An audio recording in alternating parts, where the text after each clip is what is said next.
Hello friends, welcome to the Military Observer JZ channel.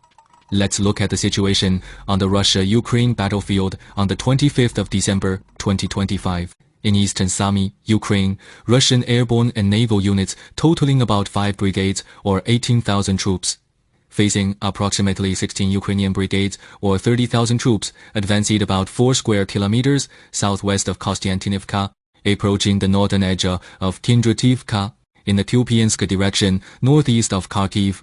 Around 18 Ukrainian brigades or 35,000 troops confronted about 6 Russian brigades or 20,000 troops from the 6th Army and 1st Tank Army in the northern part of the western sector, penetrating about 0.2 square kilometers of Russian positions, while in the southern part penetrating about 1 square kilometer, partially encircling Russian forces. In the eastern sector, Ukrainian penetrated around 5 square kilometers across the front.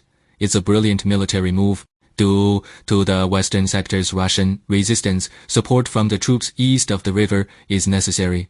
If Ukrainian assaulted Russia east of the river successfully, Russian units in the west will have to abandon the city due to a cutoff from reinforcements. More than 2 months ago, when the Ukrainian army began planning to cut off the western salient, we believe their chances of success were high due to their absolute numerical advantage.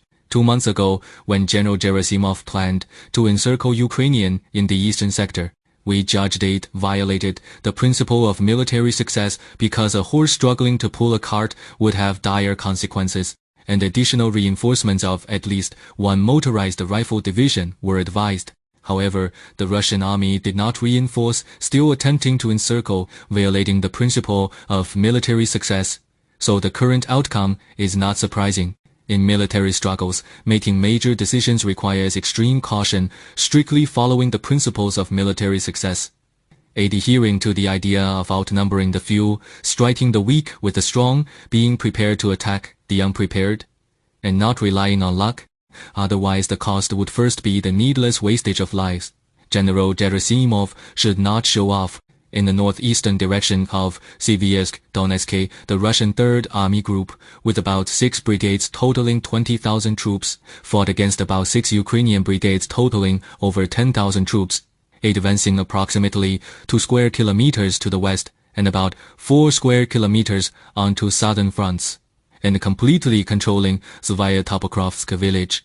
In the west-central direction of Pokrovsk, Donetsk, the Russian 80, 51st, 2nd, and 41st Army Groups, totaling about 23 brigades and 100,000 troops, fought against about 20 Ukrainian brigades and 35,000 troops, reclaiming the gap opened by unnecessary attacks from Ukrainian armored units in the H-Shine direction and repelling the counterattack of the Ukrainian 82nd Air Assault Brigade in the southeast of H-Shine.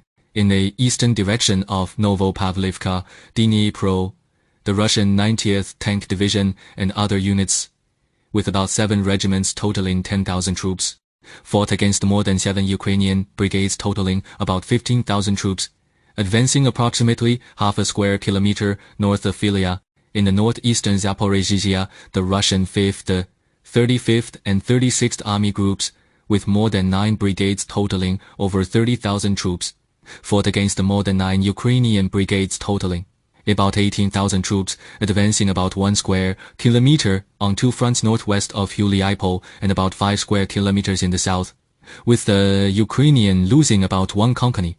In north-central Zaporizhzhia, the Russian 58th Army Group and 7th Air Assault Division and other units, totaling over 7 brigades and 25,000 troops, fought against about 5 Ukrainian brigades and 10,000 troops, advancing approximately 7 square kilometers on 2 fronts east and north of Stepnohursk.